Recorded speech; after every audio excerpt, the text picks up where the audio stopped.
지금 하나님의 절대 계획 속에 있습니다. 하나님은 그냥 상황에 맞춰서 우리를 인도하시는 분이 아니라 이미 우리의 여정은 단 한 가지 길이라 할 만큼 성령 하나님이 정확하게 준비하셨고 정확하게 인도하시는 여정입니다. 그래서 우리가 그 안에서 할 수 있는 것, 해야 되는 것은 무엇이냐면 절대 언약을 붙잡는 겁니다. 강단의 말씀을 비롯한 예수가 그리스도라는 정확한 언약. 어제도 이제 PK 수련회를 다녀왔는데요.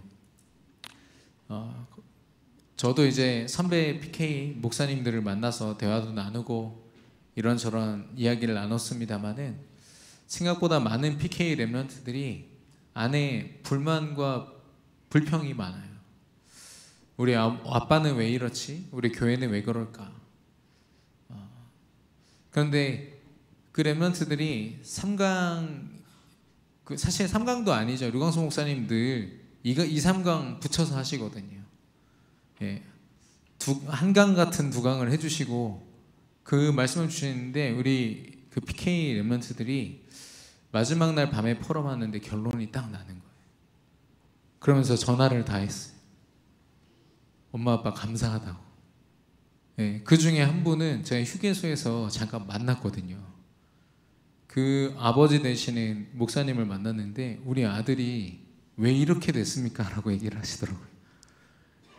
말씀이 목사님 아들을 바꾼 것 같습니다. 하나님이 역사하신 것 같습니다.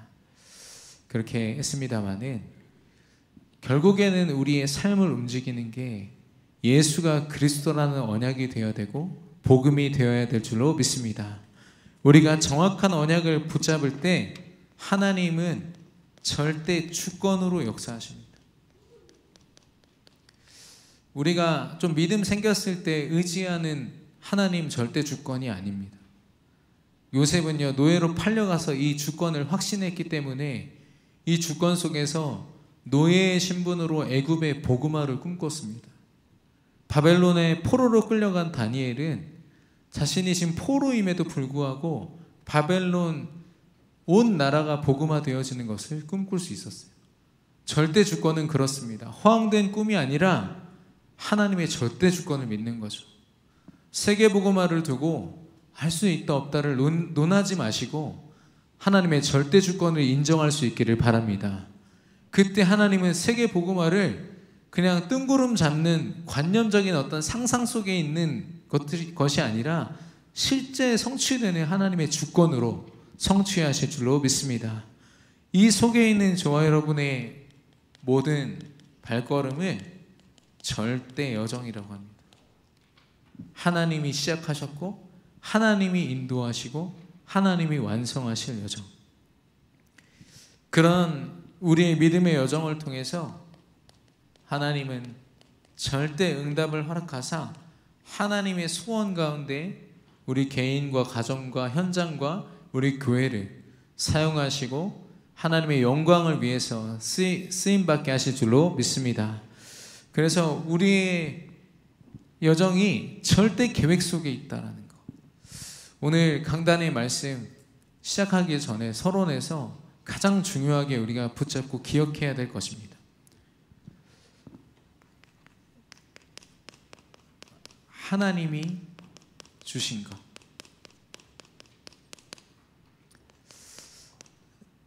디모데후서 1장 6절에서 7절입니다. 7절에서 8절입니다.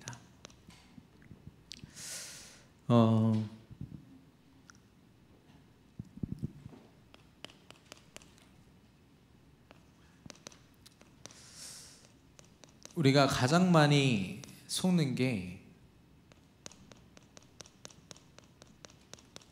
내가 가진 것에 제일 많이 속죠. 그런데 또 내가 많은 것을 가질수록 당장 주변의 사람들의 반응이 달라집니다. 뭔가 많은 걸 갖추고 갖게 되면 사람들이 나를 대하는 태도가 달라지고요. 또 나를 바라보는 시선도 달라지고 세상이 나를 향한 평가가 달라지니까 너무너무 중요합니다. 너무너무 소중하게 보이고 절대 놓쳐서는 안 될 것처럼 우리에게 생각되어지죠. 세상에서는 그래서 나를 개발하고 나를 갖추라고 이야기하고 남들보다 그 극심한 경쟁 속에서 승리해 남으라고 이야기합니다. 우리에게 남은 자라고 얘기하지 않고 꼭 살아남아야 된다고 얘기하는 거죠. 근데 PK 수련회 때 우리에게 주신 말씀에서 뭐라고 얘기하셨냐면 이걸 쓰레기로 비유하셨어요. 하나님이 말씀을 주시기를 쓰레기로 비유하셨어요. 북한이나 이 완전 빈곤한 국가들 보면은 아이들이 자기 먹을 거나 이런 물건들을 어디서 찾습니까? 쓰레기 더미에서 찾잖아요. 그런 걸 보면서 야, 저기에서 괜찮은 걸 찾을 수 있겠구나라고 여러분 생각하십니까? 아무리 찾아도 결국 쓰레기거든요. 아무리 자기가 많이 먹은다 한들 쓰레기거든요. 소용이 없는 겁니다. 그 아이에게 도움이 되지 않죠. 오히려 너무 갈급한 나머지 뒤지고는 있지만 거기서 얻을 수 있는 건 사실 아무것도 없는 겁니다. 우리가 가진 것들 육신적으로 너무 소중하고 중요하지만 이것으로는 우리를 예수님 하나님 앞으로 인도해낼 수도 없고 단 한 명의 영혼도 구원해낼 수 없고 무엇보다도 영적 문제 가득한 이 세상에서 우리 후대들을 세계복음화의 자리로 인도해낼 수 없습니다. 그래서 자칫 속으면 내가 가진 것에 굉장히 많은 시간을 들이고 집중하고 집착하고 중독돼서 많은 시간들을 허비해버려요. 그런 우리에게 말씀하십니다. 하나님이 주신 것으로 살아가라고. 오늘 이 말씀을 통해서 내가 가진 것에 대한 미련을 내려놓고 하나님이 주신 그 축복과 하나님이 주신 것에 대한 그 결론을 갖게 되기를 예수님의 이름으로 축원합니다.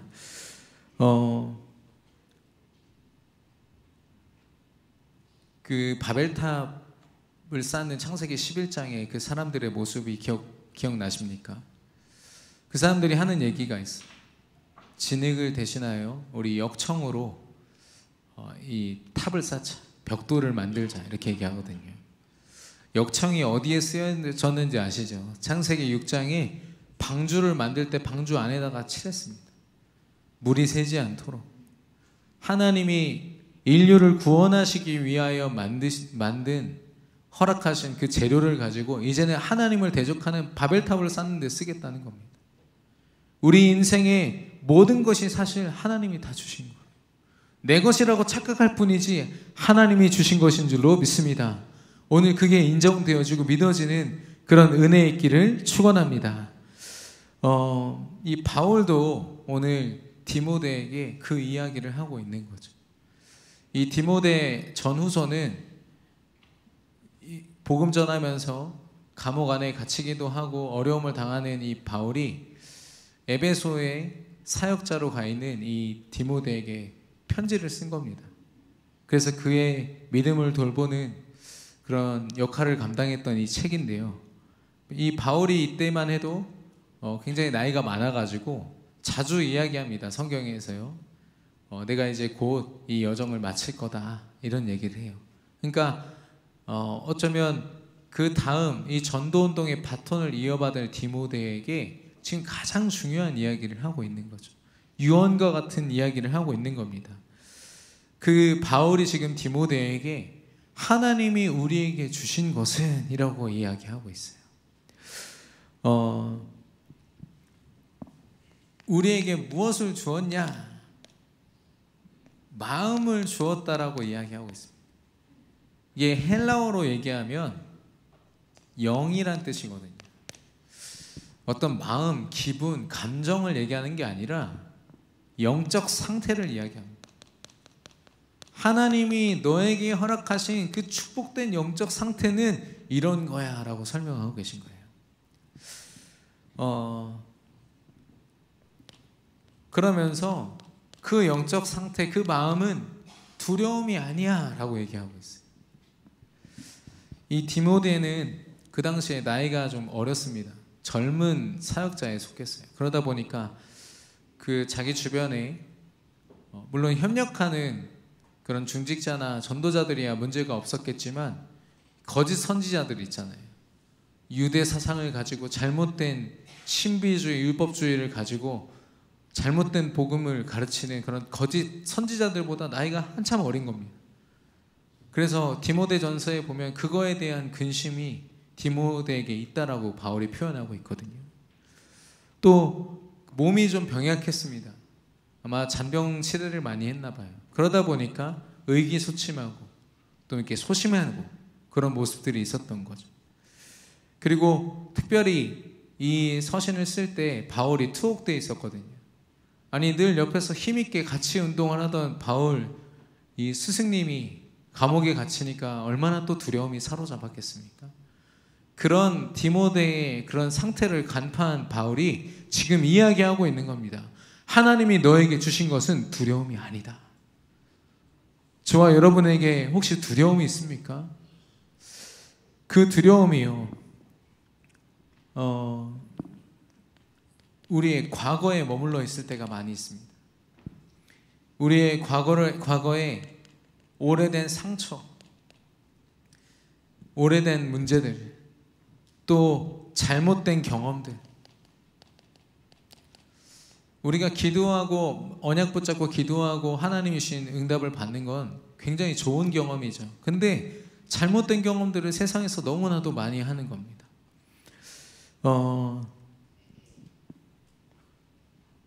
그런 우리의 상태를 시편 124편에 보니까 올무라고 표현하고 있어요. 여러분 올무에 걸린 동물들 혹시 보셨습니까? 저는 꿩이 잡혀있는 거 봤거든요. 잡힌 지 한 3시간 정도 됐는데 그 발 한쪽이 이제 낚싯줄 같은 데 걸린 거죠. 그러니까 벗어나려고 3시간 동안 온갖 날개짓을 다 한 나머지 한쪽 발이요 뼈밖에 안 남았어요. 살도 다 헤어지고 털은 당연히 다 뽑혀 있고요. 너무 이제 힘들어하는 모습을 제가 봤거든요. 올무란 그렇습니다. 우리가 아무리 이 과거에서 벗어나고자 몸부림치고요 발버둥 쳐도 벗어날 수 없어요. 오히려 우리 안에 상처가 더 쌓이고 영육 간에 우리가 더 큰 손해를 보게 됩니다. 그런 우리의 상태를 향해서 시편 124편 7절에 우리의 영혼이 사냥꾼의 올무에서 벗어난 새같이 되었나니 라고 표현하고 있습니다. 우리의 도움은 천지를 지으신 여호와의 이름에 있도다 했습니다. 전능하신 여호와 하나님만이 우리를 과거라는 올무에서 해방시키실 줄로 믿습니다. 예수가 그리스도라는 그 정확한 언약만이 우리를 과거에서부터 해방시킬 수 있어요. 우리의 현재는 어떻습니까? 우리가 지금 처한 환경들, 상황, 거기에 우리에게 걱정, 근심을 주는 문제들이 있다면 더 큰 두려움이 우리 안에 있겠죠. 그런 우리를 향해서 이사야서 40장 31절에 보니까 독수리가 날개침 같은 새 힘을 허락하실 것이다. 새 힘을 얻으리라 말씀하셨거든요. 지금 내게 주어진 문제를 해결하기 위해서 이것저것 노력하고 생각하고 고민하는 시간보다 내게 독수리와 같은 독수리 날개침과 같은 힘을 주시는 여호와 하나님을 앙망하고 바라보는 그런 은혜가 저와 여러분에게 있기를 바랍니다. 그래서 우리의 미래까지도 두려움에 사로잡히게 만드는 거 있죠. 아직 오지 않았는데도 이렇게 되면 어떡하지? 우리 자녀가 저렇게 되면 어떡하지? 야, 그래도 이 정도는 해야 되지 않겠나? 굉장히 육신적인 어떤 계산이나 이런 것들, 이런 걸 가지고 우리의 미래를 굉장히 두려워하죠. 그런데 마태복음 6장 25절 27절에 보니까 26절에 보니까 무엇을 마실까 무엇을 위하여 무엇을 마실까 무엇을 입을까 염려하지 말라. 무엇을 먹을까 염려하지 말라 그랬습니다. 의식주죠. 우리가 앞으로 어떻게 살아갈지에 대한 고민이 가득한데 그거 고민하지 말라는 겁니다. 그러면서 하늘에 나는 새도 하나님이 먹이시지 않느냐. 하물며 하늘에 나는 새보다 너희가 더 가치 있지 않냐라고 설명하고 있어요. 저와 여러분이 하늘에 나는 새보다는 훨씬 가치 있지 않습니까? 그런 가치 있는 인생을 책임질 수도 없는 내 능력에 맡기기보다 정말 우리에게 절대 계획을 두시고 끝까지 인도하신 하나님께 맡기기를 축원합니다. 그래서 염려하지 말라 말씀하고 있거든요. 우리 안에 있는 이 두려움이 하나님이 주신 정확한 믿음으로 말미암아 완전히 치유되고 회복되어지는 그런 은혜 있기를 축원합니다. 그러면 바울이 말한 주신 것이 무엇입니까? 하나님이 주신 것이 무엇입니까? 디모데후서 1장 6절에 보니까 내 소개라고 말하고 있어요. 지금 눈에 보이지 않죠. 그러나 예수 그리스도 언약 때문에 주인 되신 그리스도가 네 안에 허락하신 것이 있다 이야기하고 있는 겁니다. 그 첫 번째가 바로 능력이죠. 능력과 사랑과 절제 이렇게 표현하고 있습니다.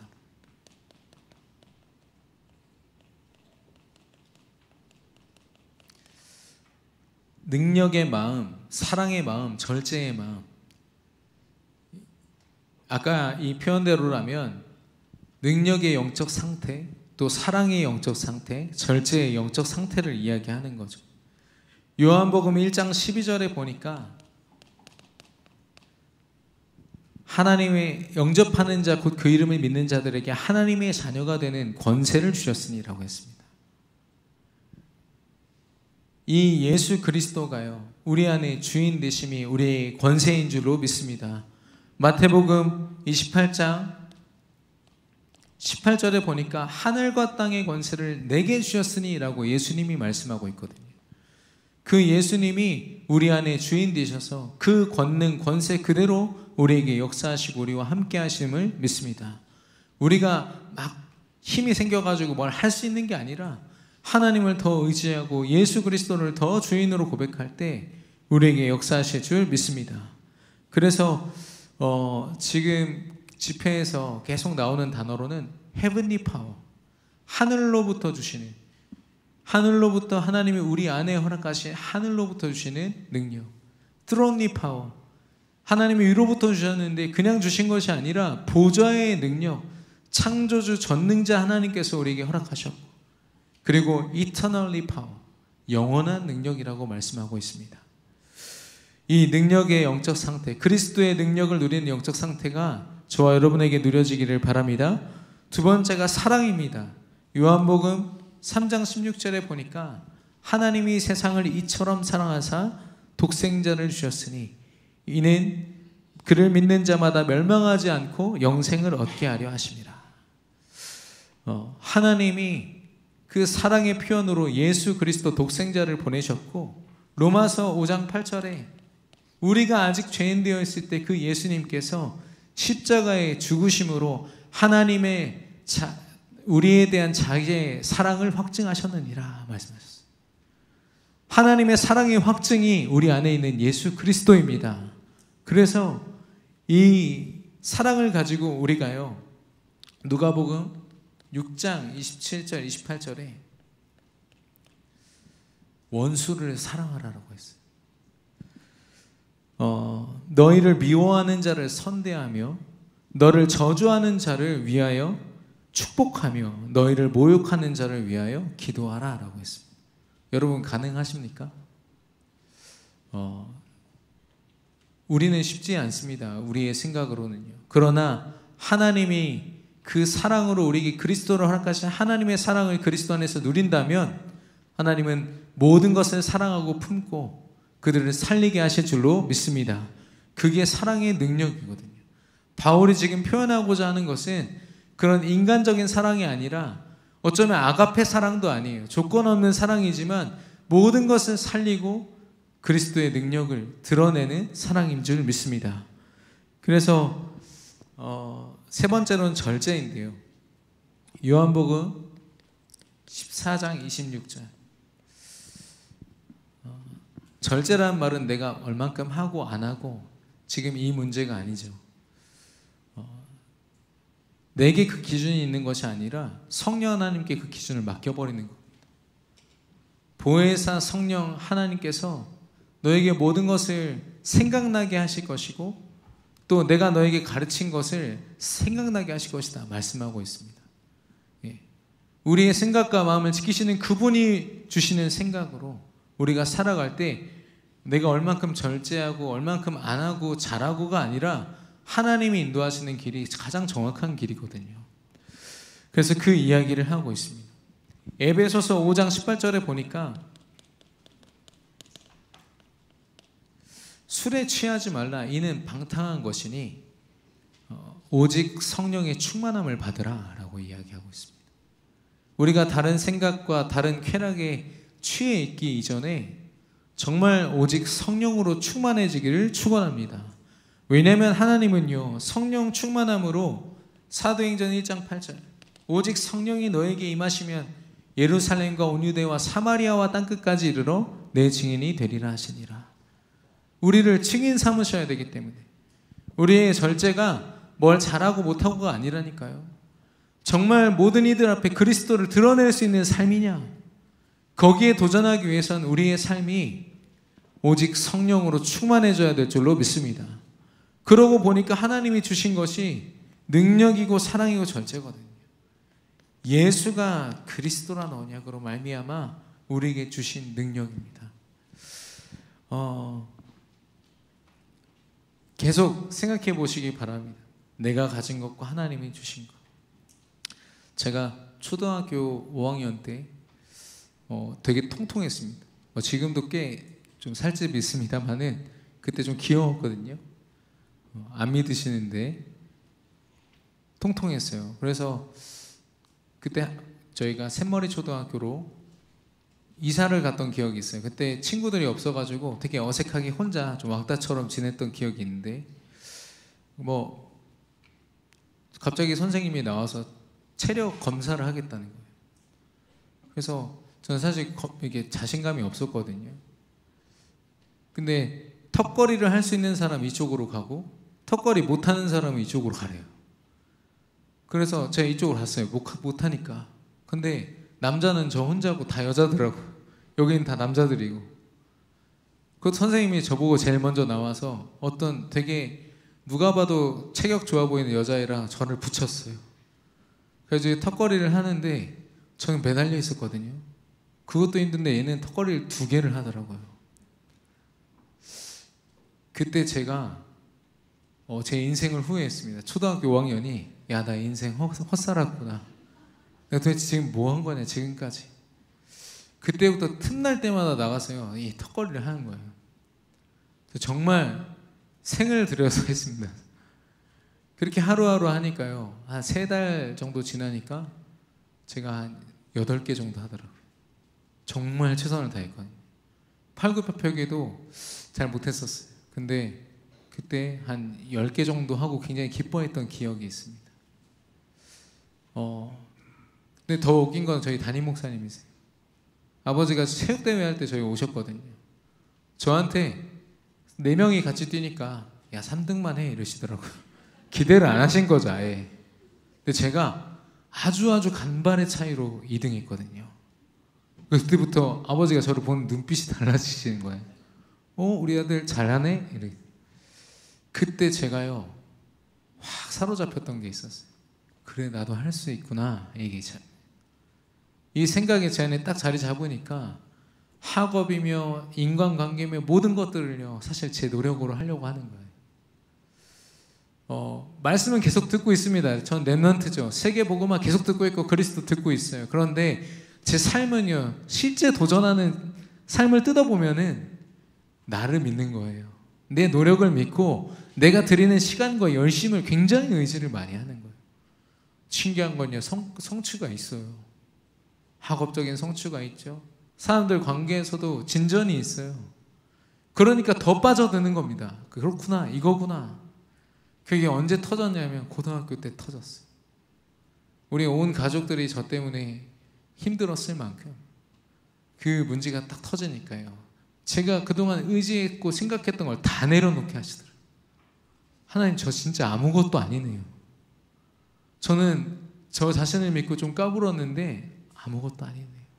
정말 많이 울고 회개하고 하나님 앞에 서원했습니다. 이제부터 성령 인도만 받는 목회자 되게 해달라고.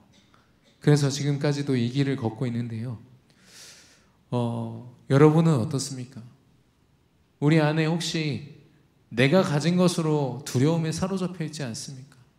아니면 하나님이 주신 것으로 참된 평안과 기쁨과 그 권세를 누리고 계십니까? 오늘 이 말씀을 통해서 점검되어지기를 바라고 한 주 동안 그 말씀으로 승리하시기를 축원합니다. 퀴어 마이 프렌즈라는 영화가 지난 8월 9일에 한창 우리가 이제 훈련 마치고 나서 우리가 말씀을 정리하고 있을 때 개봉했어요. 한 남자가 2014년도에 이제 커밍아웃을 합니다. 그런데 이 사람의 꿈은 군인이 되는 거거든요. 그래서 우리나라 군대에 들어가니까 도저히 이거는 동성애를 받아들일 수 있는 분위기가 아니죠. 그리고 받아들였다 한들 사람들의 시선이 느껴지고요. 그러니까 이제 독일로 넘어갑니다. 독일로 넘어가면 그나마 괜찮을 줄 알았는데 이번에 우울증이 도져가지고 이걸 견딜 수가 없죠. 그래서 결국에는 지금 미국에 입대했어요. 거기는 남녀 성차별이 많이 없다고 하더라고요. 이 과정을 다큐멘터리로 찍은 영화입니다. 중요한 건 뭐냐면 이런 영화 되게 많거든요. 요즘에 동성애 영화 너무 많습니다. 여러분, 유튜브에서 동성애 이 노출은요 19금도 안 걸려요. 도대체 누구 전략인지를 모르겠어요. 예. 아니, 이성 간의 그런 접촉은 조금만 노출이 있어도 그걸 이렇게 미성년자들이 볼 수 없도록 막거든요. 근데 이 퀴어라고 그러죠. 동성 연애자들의 연애를 막지를 않아요. 굉장한 사단의 전략이 있는데요. 중요한 건 그 남자가 독실한 기독교 신자예요. 지금도 교회를 다니고 있고, 그리고 그 모든 걸 계획하고 감독으로 촬영한 그 여자분도 이 기독교 집안의 장녀예요. 신앙을 물려받아야 된다라고 평생을 들어온 사람이에요. 그런 사람들이 지금 동성애라는 주제로 작품을 냈어요. 굉장한 호응을 받고 있고요. 곳곳에 영화제에서 초청받아서 상 받고 있습니다. 저는요, 그들이 다른 것이 아니라 하나님이 주신 것을 발견하지 못했어요. 아마도 예수가 그리스도라 언약을 단 한 번도 들어보지 못했을 겁니다. 그러니까 그 영화의 결론도 뭐냐면, 언제쯤이면 사람들의 시선과 사람들의 이런 마음들이 변할까? 사람들이 그러면 동성애를 인정하게 되면 그 안에 있는 우울증과 그런 것들이 해결되겠습니까? 저는 안 된다고 확신하거든요. 사단이 그 안에 심어놓은 이 두려움을 어떻게 이겨낼 겁니까? 법적으로 그걸 제정하고 사람들이 인정해주면 됩니까? 절대 아니거든요.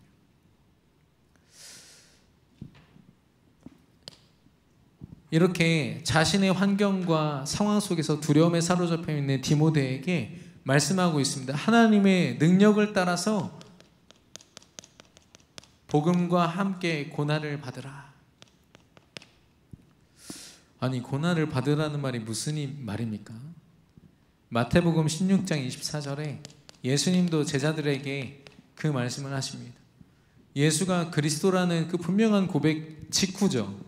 그때 제자들에게 너희들이 자신을 부인하고 자신의 십자가를 지고 나를 따라와야 된다라고 이야기하고 있습니다. 먼저 자기를 부인하고 라고 했거든요. 내가 가지고 있는 모든 것들요, 오직 예수 그리스도로 결론 내리는 것이 자기 부인의 모습인 줄로 믿습니다. 내가 이게 아니고 저게 아니고가 아니라 예수가 그리스도다, 그 안에서 발견된 내가 나를 부인한 나의 모습을 찾는 겁니다. 두 번째, 자기 십자가를 지고라고 했습니다. 하나님이 우리 각자에게 하나님의 영광을 위하여 드릴 수 있는 업과 우리의 삶과 작은 성격 모든 것을 허락하셨거든요.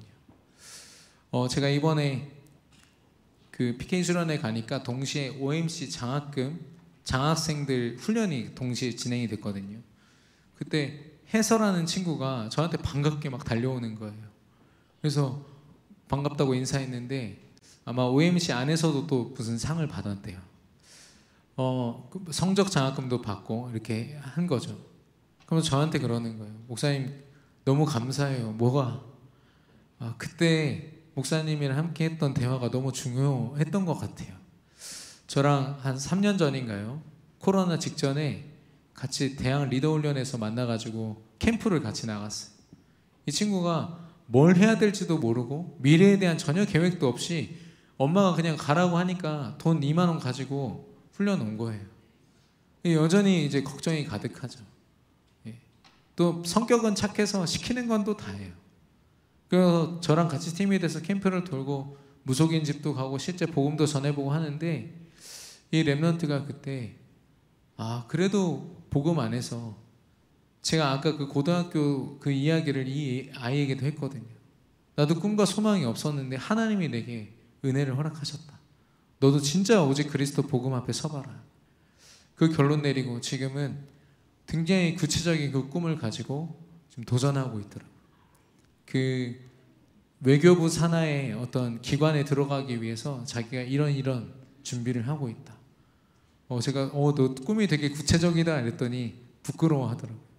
전에는 내가 뭘 하고 살아야 될지 모르겠다고 모든 포럼들이 그랬는데 완전히 그 고백을 바꾼 것을 보면서 언약 붙잡은 렘넌트, 하나님이 그 한 사람에게 반드시 허락하신 그 분야와 전문성과 하나님께 쓰임받을 도구가 반드시 있는 줄로 믿습니다.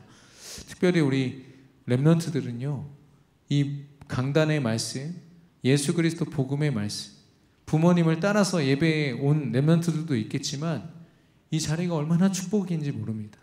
이 속에서 모든 걸 발견하시기를 바라고, 우리 산업을 감당하시는 또 전문성으로 각 분야에서 일하고 계시는 우리 모든 산업인들도 여러분에게 하나님이 허락하신 그 십자가, 하나님이 여러분을 통해서 세계복음화를 이루실 그 도구를 발견하고 누리게 되기를 예수님의 이름으로 축원합니다. 그리고 예수 그리스도를 따라가라 라고 말씀하셨어요.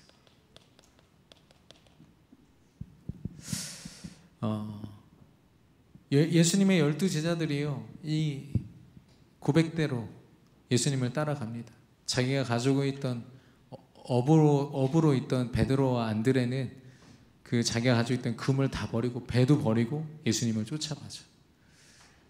엘리사라는 사람은 엘리야의 그 권유를 통해서 네가 이 믿음의 제자로 살아보겠냐, 선지자로 살아보겠냐라는 권유에 자기가 키우고 있던 소들을 다 청산하고 삶을 다 청산하고 맨몸으로 하나님의 일에 도전합니다.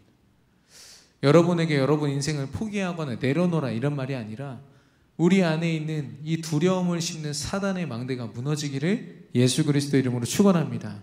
그래야만 예수님을 온전히 따라갈 수 있거든요. 그래서 그 WRC 때 특강으로 주셨던 말씀 단어 중에 대체 불가능이라는 단어가 계속 남더라고요. 여러분은요, 남들이 할 수 있는, 누구나 할 수 있는 전도에 또 좀 이렇게 보태는 그런 전도가 아니라 여러분은 절대 대체 불가능한 하나님의 전도자인 줄로 믿습니다. 우리 옆 사람과 인사하겠습니다. 당신은 절대 대체 불가능한 전도자이십니다. 아멘. 결론입니다. 이 바울이 이 디모데 후서를 이야기할 때 1장 1절에 보니까 그리스도 예수 안에 있는 생명의 약속대로 그리스도 예수의 사도된 바울은 하면서 자신을 소개하고 있어요. 생명의 약속대로.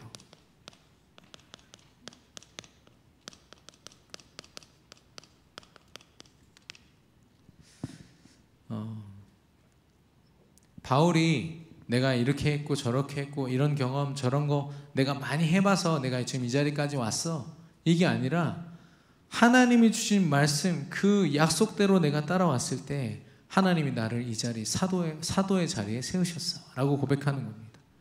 그러면서 디모데에게 너도 이 길을 걸어야 돼.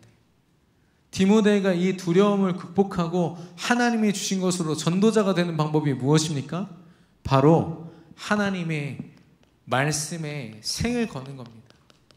말씀이 선포되는 예배에 생을 거는 것이고요. 아무리 성격을 바꿔보고 또 사람들을 만나면서 자기를 아무리 보강한다 한들 이 두려움을 극복할 수 없습니다. 그러나 말씀을 통해서 하나님이 역사하실 때 모든 것이 치유되고 회복될 줄로 믿습니다. 그래서 이 말씀을 붙잡고 기도할 때 우리 안에 그리스도의 망대가 세워지고 하나님께서 역사하실 줄로 믿습니다. 바울이 이야기하죠. 부끄러워하지 말라.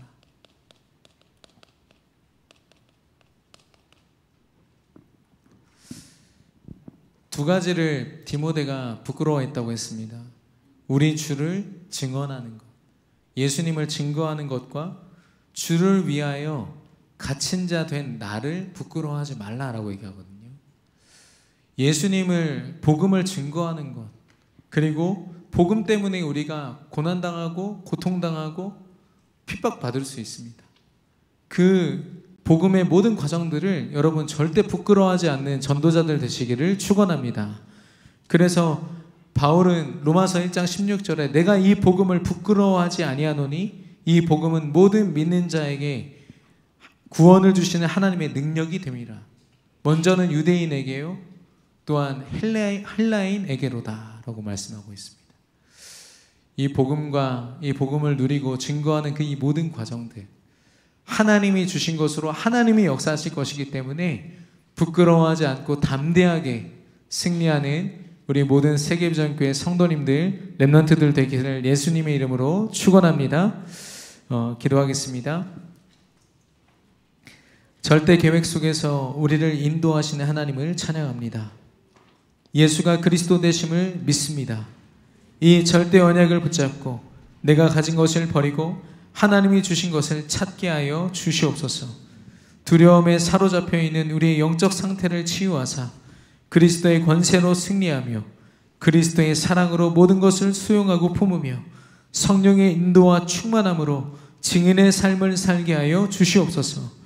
오직 예수의 이름과 믿음 앞에 자신을 부인하고 십자가를 지고 예수만 따라가는 대체 불가능한 전도자가 되게 하여 주시옵소서. 우리에게 주신 복음을 부끄럽게 여기지 않을 담대함을 허락하여 주시옵소서. 예수 그리스도 이름으로 기도드렸습니다. 아멘.